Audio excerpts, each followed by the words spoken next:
everyone, welcome you all in Plant Science World। आज हम discuss करेंगे बीएससी सेकेंड सेमेस्टर बॉटनी में unit 1 जो कि that is all about Bryophyta. उसमें हम मार्केंशिया के बारे में बात करेंगे। So again welcome you all, I am here doctor Pooja Singh और आज हम डिस्कस करेंगे हिपैटिक कॉप्सिडा के मेंबर मार्केंशिया के बारे में। सो स्टार्ट करते हैं। मार्केंशिया, सबसे पहली चीज जो हम किसी भी जेनरा या स्पीशीज में पढ़ते हैं दैट इज उनका हम क्लासिफिकेशन देखेंगे। सो यहाँ पे the kingdom is Plantae, kingdom Plantae, division Bryophyta, class Hepaticopsida, order Marchantiales, family Marchantiaceae and genus Marchantia.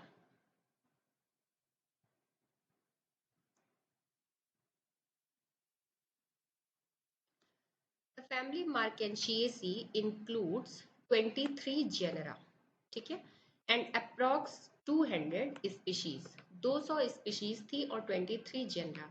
हम सभी जानते हैं कि ब्रायोफाइट्स के लिए जो बेस्ट फेवरेबल एनवायरनमेंट होता है वो होता है कूल, मॉइस्ट और शेडी प्लेस्ड। ठंडी जगह हो, मॉइस्चर मेंटेन हो और वहां पे सनलाइट की बहुत जरूरत नहीं होती, शेड चाहती है। सबसे पहली स्पीशीज जो हम यहाँ पे पढ़ेंगे that is Marchantia polymorpha which grows as a pioneer in burn forest soil distribution in India.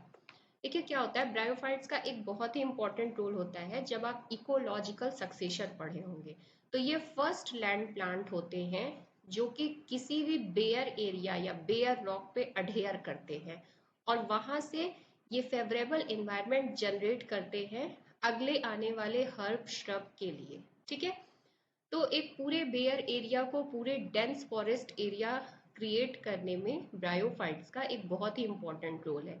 जब ये सरफेस पे अटैच होते हैं तो ये वहाँ की फर्टिलिटी इंप्रूव करते हैं, सॉइल में वाटर रिटेनिंग प्रॉपर्टी इंक्रीज करते हैं, जिसकी वजह से एक फेवरेबल एनवायरनमेंट क्रिएट होता है नेक्स्ट स्पीशीज को वहाँ पे ग्रो करने के लिए। Now the second one is Markensia palmati that occurs in Kashmir, Kumaon, South India, Bengal and Assam. Morphology में हम फर्स्ट देखेंगे गैमेटोफाइट। गैमेटोफाइट में plant body is prostrate, dorsiventral and dichotomously branched. Diagram को ध्यान से देखिए, आपको सारी चीजें दिखेंगी। इसका जो पूरी प्लांट बॉडी है, ये जो अपर सरफेस हम देख रहे हैं दैट इज डॉर्सल, इसमें नीचे की तरफ जो मिट्टी से अडेयर सरफेस है दैट इज वेंट्रल, और ये सरफेस जो है प्रोस्ट्रेट पूरा फैला हुआ है मिट्टी से अडेयर होके, डाइकोटमसली ब्रांच्ड। ये जो एपिकल सरफेस आपका दो में डिवाइड है that is dichotomous branching. Now dorsal surface हम सबसे पहले देखेंगे, then ventral. A shallow groove marked by the presence of distinct midrib in each branch. देखिए क्या होता है, ये जो है ये आपका मिडरिब कहलाता है। ठीक है, दिस इज डॉर्सल सरफेस और यही थोड़ा सा अंदर की तरफ धसा हुआ रहता है तो इसी को हम एपिकल नॉच कहते हैं। Many polygonal areas which demarcate the outline of underline air chambers. Air chambers का कॉन्सेप्ट जब आप इसका सेक्शन कटिंग करते हैं, एनाटॉमिकल स्टडी करते हैं, तो वहां पे ये आपको क्लियर कट दिखेगा। Now the each polygonal area has a pore in its center called air pore। ये भी जब आप सेक्शन देखेंगे तो उसमें दिखेगा। सबसे इंपॉर्टेंट चीज है मार्केंशिया में दैट इज जिम्मा कप। जिम्मा कप ये जो स्ट्रक्चर है ये आप इससे पहले किस रिक्सिया पढ़ते हैं उसमें ये चीज नहीं रहती है, तो ये यहाँ से बहुत सारे क्वेश्चंस पूछे जाते हैं that gemma cup is found in Marchantia. Gemma cup are present along the midrib. ये है आपका डॉर्सल सरफेस पे कप लाइक स्ट्रक्चर होता है जिसको कि जिम्मा कप कहते हैं और डॉर्सल सरफेस पे होता है, मिडरिब के ही अलोंग होता है। Each branch has a growing point situated at the apex in a groove called apical notch। ये ग्रूव यानी कुछ गड्ढे जैसा बनाएगा और एपिकल रीजन पे होगा that is called apical notch.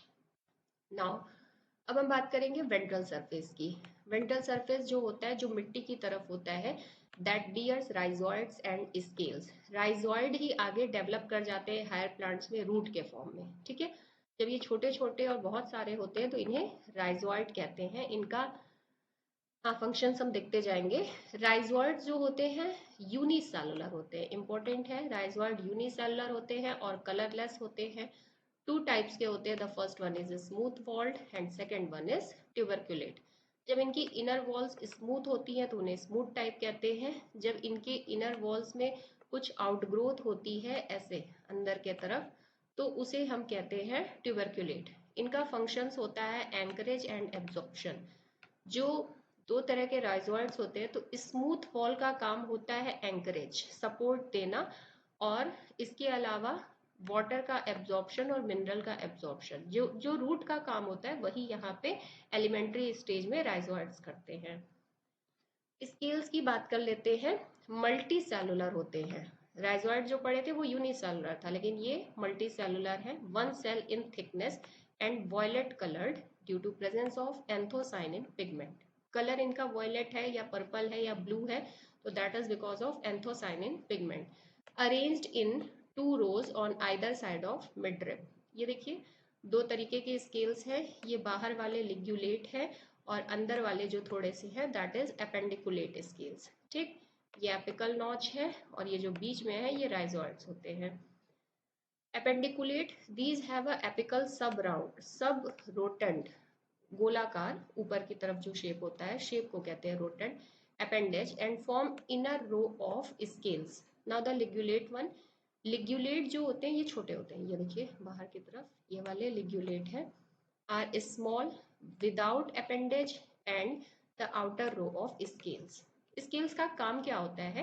Protection provide करते हैं, that provide protection of growing point and retention of water by capillary action. Main इनका काम है प्रोटेक्शन को प्रोवाइड करना।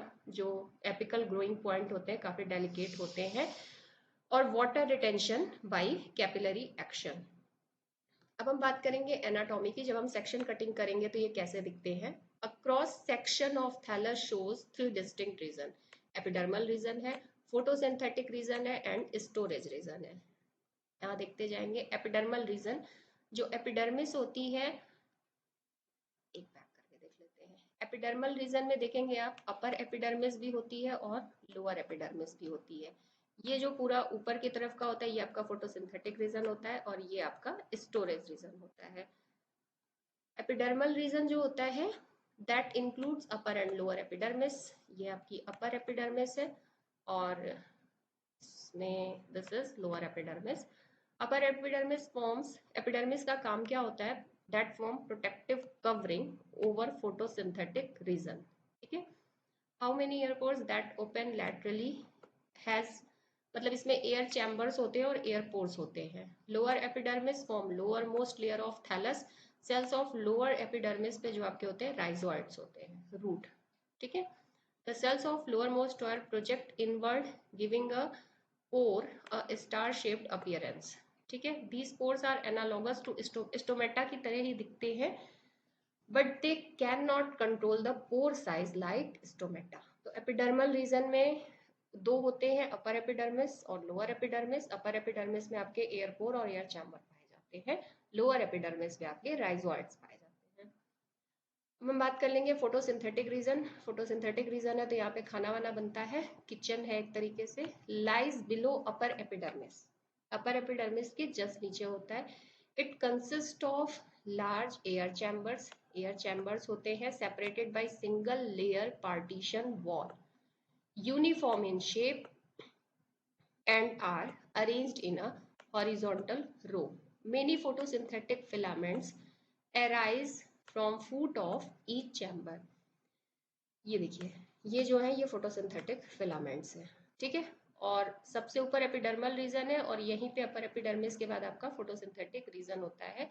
The filament are made of chloroplast containing cell. Photosynthesis की process होगी यानी कि यहाँ पे आपका खाना बनेगा।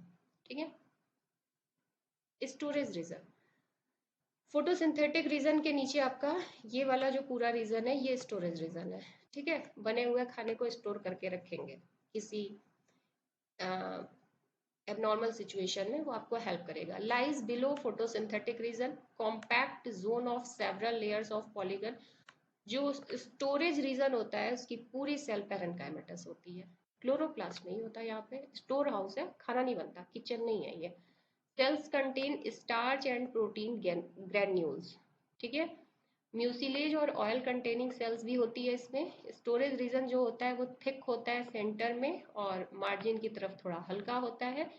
Sales of midrib region are elongated and with reticulate thickening, ठीक है।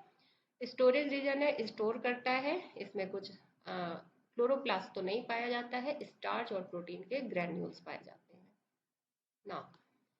रिप्रोडक्शन हमने पढ़ लिया, इसकी पूरी डॉर्सल और वेंट्रल सरफेस, गैमेटोफाइट पढ़ लिया, एनाटॉमी पढ़ लिया।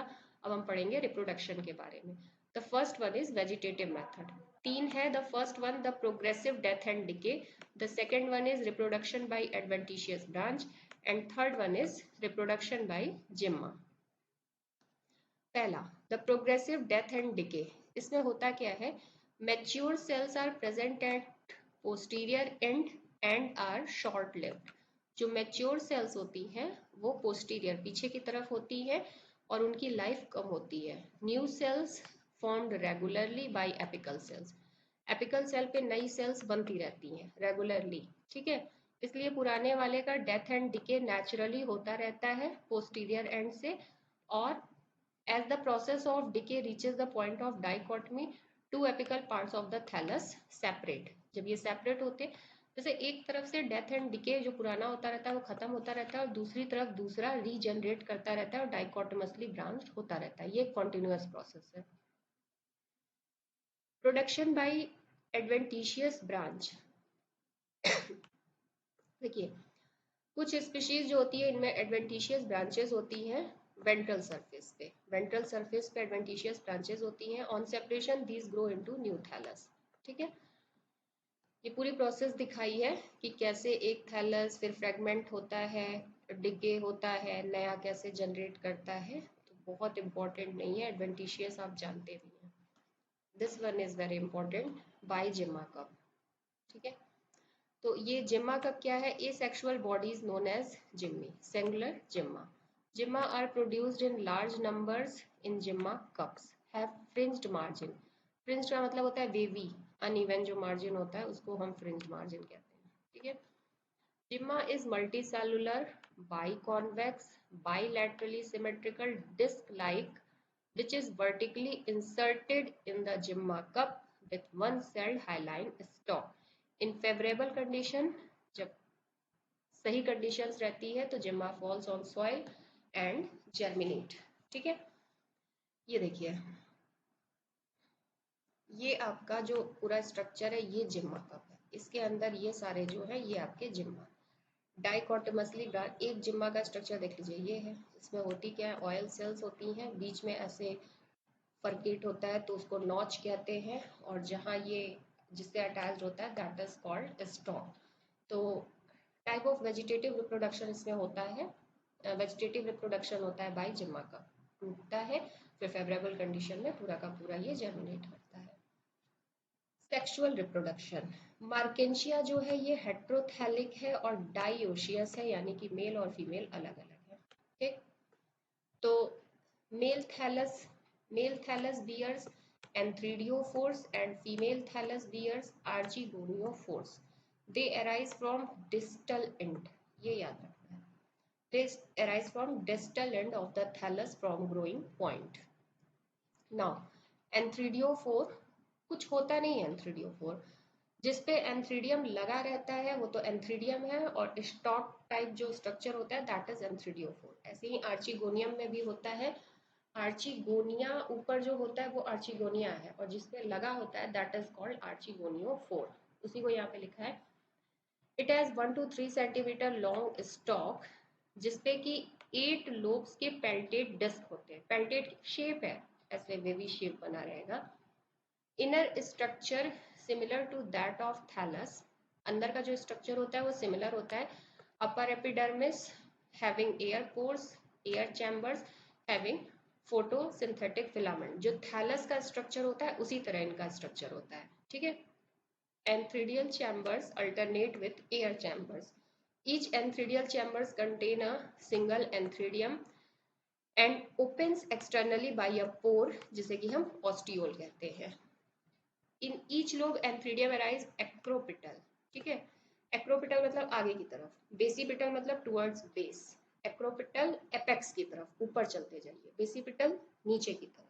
ठीक है, टर्मिनोलॉजी याद रखेंगे तो चीजें समझ में आएंगी. Enthydiophores has two longitudinal grooves which contain rhizoids and scales. ये तो बिल्कुल जैसे गैमेटोफाइट का स्ट्रक्चर पढ़े भाई, एंथ्रीडियोफोर बने चाहे आर्चिगोनियोफोर बने, डायोशियस स्पीशीज है, अगर मेल होगा तो मेल बनेगा, फीमेल होगी तो फीमेल बनेगी, बाकी चीजें तो सेम ही है, उसी गैमेटोफाइट से ये डेवलप हो रहे हैं.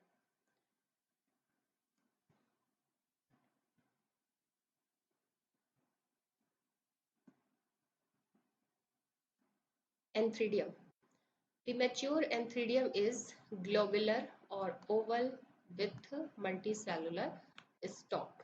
ठीक है, जो मैच्योर एंथ्रीडियम है ये, इसमें देखेंगे आप, ये आपका एंथ्रीडियम है.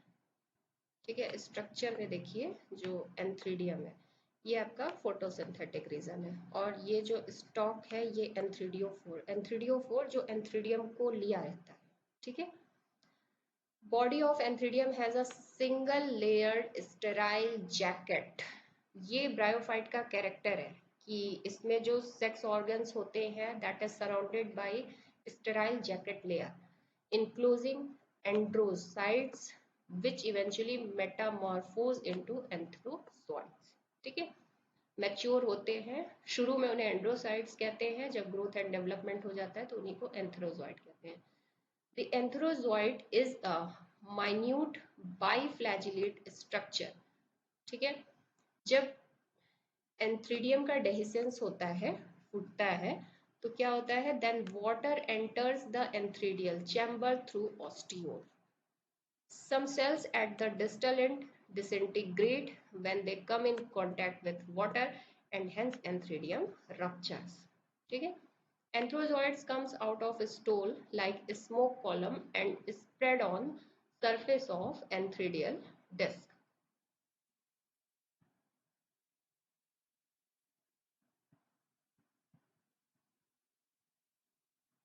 यहाँ पे आप देख लेंगे दोनों का ही स्ट्रक्चर बना है. एंथ्रीडियोफोर है, ये वो स्टॉक है, और ये आपका एंथ्रीडियम है. ये पेल्टेट डिस्क लाइक स्ट्रक्चर, इसको गिन लीजिएगा, ये 8 लोब्ड होता है, 6 to 8 लोब्ड होता है, ये डिस्क की तरह दिखता है. And this is thallus. ठीक है, ये आपका डायोशियस है, तो ये मेल को कंटेन कर रहा है, यानी ये मेल गैमेटोफाइट है. ये आपका फीमेल को कंटेन कर रहा है, तो स्ट्रक्चर से क्लियर हो जाता है. आर्चिगोनियोफोर ऐसा दिखता है, ऊपर की उल्टी लटकी छतरी जैसा. ठीक है, आर्चिगोनियोफोर ये है, और ये आपका आर्चिगोनियम है, नीचे राइजोइड्स है, दिस इज जेम्मा कप्स. ठीक है, आर्चिगोनियोफोर की बात कर ले, उसी की तरह होता है. It has slightly longer stalk, लंबा होता है इनका stalk, and has a terminal disc which is 8 lobed. ठीक है, टर्मिनल डिस्क है ये, 8 लोब्ड होती है. Archegonia are borne on dorsal surface in acropetal succession. ठीक है, ये है आर्चिगोनिया के, और ये बॉर्न होते हैं डॉर्सल सरफेस पे इन एक्रोपिटल, मतलब वही ऊपर की तरफ. Internal structure is similar to thallus with upper epidermis having air pores and underlying air chambers. Now archegonium. The archegonium is a stalked flask shaped structure. सबको पता है कि जो फीमेल रिप्रोडक्टिव स्ट्रक्चर हम इसमें पढ़ते हैं वो स्टॉक शेप्ड होता है, और जो मेल रिप्रोडक्टिव स्ट्रक्चर पढ़ते हैं वो टेनिस के रैकेट के जैसा होता है, विथ अ बेस. इसमें होता है वेंटर सेल और इलोंगेटेड नेक सेल. इसमें आप पढ़ेंगे VCC NCC, venter canal cell, neck canal cell और egg cell. Venter is surrounded by one-celled thick sterile jacket and contains a larger egg cell and relatively small venter canal cell. Neck जो होता है that consists of 6 vertical rows of cells called neck cells and enclose 4 to 8 neck canal cells.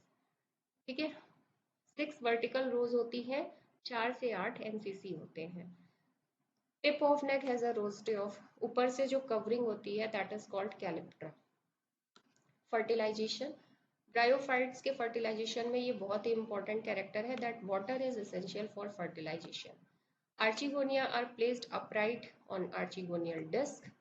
Venter canal and neck canal cells disintegrate to form mucilaginous substance that जो archegonia होता है ना उसकी NCC और VCC, neck canal cell venter canal cell dissolve हो जाती है और एक म्यूसिलेजिनस, वो थोड़ा विस्कस सा स्ट्रक्चर होता है जो कि पानी को एब्जॉर्ब करता है, इम्बाइब करता है, and results in separation of cover cells by pressure. Antherozoids जो कि प्रेजेंट होते हैं on surface of antheridial disc are splashed, वो उस रेन ड्रॉप में स्प्लैश्ड हो जाते हैं और पहुंचते हैं on the surface of archegonial disc. They are attracted chemotactically, ये जब एनसीसी वीसीसी डिसॉल्व होता है तो जो म्यूसिलेजिनस सब्सटेंस बनता है, कुछ ऐसा केमिकल सिक्रीशन होता है जिसकी तरफ ये अट्रैक्ट होते हुए एंथ्रोजॉइड्स बाइफ्लैजिलेट होते हैं, स्विम करते हुए पहुंचते हैं on the neck of archegonia. Anthrozoids enter archegonium and only one fuse with egg leading to formation of zygote। पहुंचते कई सारे हैं लेकिन एग से सिर्फ एक ही फ्यूज करता है, मतलब वहां तक एक ही पहुंचता है और एक फ्यूज करता है और फॉर्म करता है जाइगोट। जाइगोट बन गया। अब आगे की चीजें देखेंगे क्या हो रहा है। पोस्ट फर्टिलाइजेशन चेंजेस, फर्टिलाइजेशन हो गया तो आगे की बात कर ले।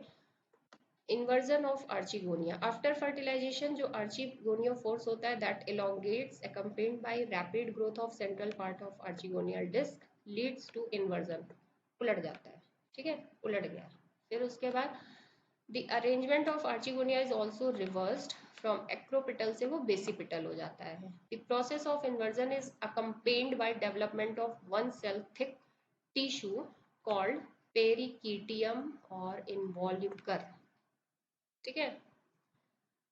जब इन्वर्जन हो जाता है तो वो एक कवरिंग बनती है जिसको कि हम पेरिकीटियम या इन्वॉल्यूकर कहते हैं on both side of archegonial growth. Also long green finger like projection arise from margin of disc known as rays. Now sporophyte की बात करेंगे। क्या होता है कि zygote develop to form sporophyte, जो जाइगोट बना मेल फीमेल के फ्यूजन से अब वो डेवलप होगा और बनाएगा स्पोरोफाइट। पहली चीज इसमें तीनों चीजें होती हैं, फूट, सीटा, कैप्सूल, तीनों में इसका जो स्पोरोफाइट होता है डिवाइड होता है।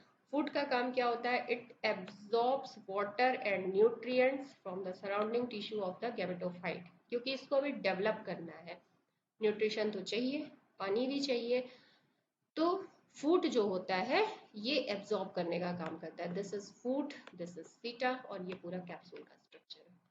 कैप्सूल, कैप्सूल के अंदर होते हैं स्पोर्स एंड इलेटर्स, ठीक है, स्पोर्स है और ये सारे इलेटर्स हैं। Capsule break through protective covering, देखिए प्रोटेक्टिव कवरिंग में तीन नाम याद रखिए, कैलिप्ट्रा, स्यूडोपेरियंथ और पेरिकीटियम, ठीक है। Spores are disperse by wet, ये इसके स्पोरोफाइट का स्ट्रक्चर है that is divided into foot, seta, capsule. Capsule के अंदर है आपके स्पोर्स, इलेटर्स और ये सराउंडेड है बाय कैलिप्ट्रा। अगेन यहाँ पे उसी चीज को दिखाया गया है, पेरिगाइनियम, पैराफिसिस और जो जैकेट्स है, स्पोर्स है, इलेटर्स है, ठीक है, वही सारी चीजें हैं, थोड़ा सा मैच्योर हो चुका है अब ये। डेसेंस ऑफ स्पोरोफाइट, देखिए इसमें क्या है, सिंगल लेयर्ड कैप्सूल वॉल जो होती है स्प्लिट होती है into a number of longitudinal wall which extend from apex towards the middle of capsule. That walls are rolled back due to annular thickening in jacket cells. Jerky movement of elaters, elaters जो होते हैं ये hygroscopic structure होते हैं, ये moisture को absorb करते हैं और कैप्सूल को डिस्पर्स करने में, स्पोर्स को डिस्पर्स करने में ये हेल्प करते हैं। तो ये लिखा है jerky movements of elaters due to their hygroscopic nature, वही वाटर को एब्जॉर्ब करना, that is called hygroscopic nature, to loosening up to the spore mass and scattering of spores in air, हवा में जो वो फिर स्कैटरिंग होती है। हेयर द लाइफ साइकिल, एक बार लाइफ साइकिल देख लेंगे पूरी चीजें क्लियर हो जाएंगी। ये देखिए डायोशियस होता है, मेल फीमेल इसमें अलग होता है। ये बना है इसमें एन, ओके ठीक है। ये आपका फीमेल प्लांट है, ये मेल प्लांट है, दोनों एन है। इससे आपका डेवलप होगा आर्चिगोनियम, यहाँ आपका डेवलप होगा एंथ्रीडियम।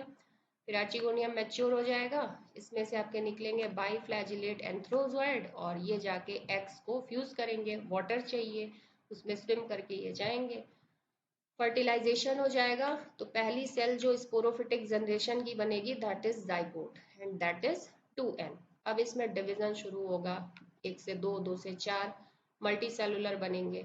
फिर यंग स्पोरोफाइट है, अभी फूड सीटा कैप्सूल बनना शुरू हुआ है। फिर मैच्योर हो जाएगा फूड सीटा कैप्सूल, कैप्सूल फटेगा, फिर इसमें से निकलेंगे स्पोर मदर सेल जो कि 2n ही रहेंगे, ठीक है। यहाँ पे मियोसिस होगी, मियोसिस होने के बाद जो स्पोर बनेंगे वो एन होंगे, ठीक है। फिर वो जर्मिनेट करेंगे और फिर से नया थैलस बनाएंगे। यही इतनी कहानी है। और जर्मिनेशन ऑफ स्पोर्स में लिखा है spores are viable for about a year, favourable condition, they absorb moisture from substratum and increase in size. Chloroplast reappear at this stage. Spores undergo repeated division of 6 to 8 cells filamentous structure. The apical cell cuts off derivatives on lateral side and finally form a gametophyte. वही चीज जो वहां पे diagrammatic दिखाई गई थी वही यहाँ पे लिख के आपको बताया गया है, चीजें वही सारी हैं, ठीक है। ये आपका डायोशियस प्लांट है, मेल है, फीमेल है, एन3 आर्चिगोनियोफोर है, एंथ्रीडियोफोर है, इससे मेल बनेगा, इससे फीमेल बनेगा, दोनों फ्यूज करेंगे, फर्टिलाइजेशन होगा, ऊ स्पोर बनेगा, एम्ब्रियो बनेगा, स्पोरोगोनियम, स्पोर मदर सेल जो कि 2n ही रहेगी, मियोसिस होगा, फिर ये n होगा, फिर इसी का जर्मिनेशन होगा, जर्म ट्यूब निकलेगी और डिफरेंट मोड के थ्रू ये अपनी लाइफ साइकिल को कंप्लीट करेंगे। सो इतनी चीजें थी मार्केंशिया में। भले आपको ऐसे देखने पे लंबा लगे लेकिन अगर आप इसको थॉरोली स्टडी करेंगे तो इसमें ऐसा कुछ भी कठिन है नहीं, ठीक है। सो ये इतनी सारी चीजें थी जो कि आपको मार्केंशिया में बतानी थी। और this is all for today. और इसको थॉरोली स्टडी करिएगा। 2-3 चीज़ें इसमें इम्पॉर्टेंट है। पहली चीज़ ये डायोशियस हेट्रोथैलिक होते हैं, जिम्मा कप का फॉर्मेशन, गेमेटोफाइट डोमिनेटिंग फेज है इसमें, ठीक है, ये सारी चीज़ें। So that's all for today, thank you so much, thank you.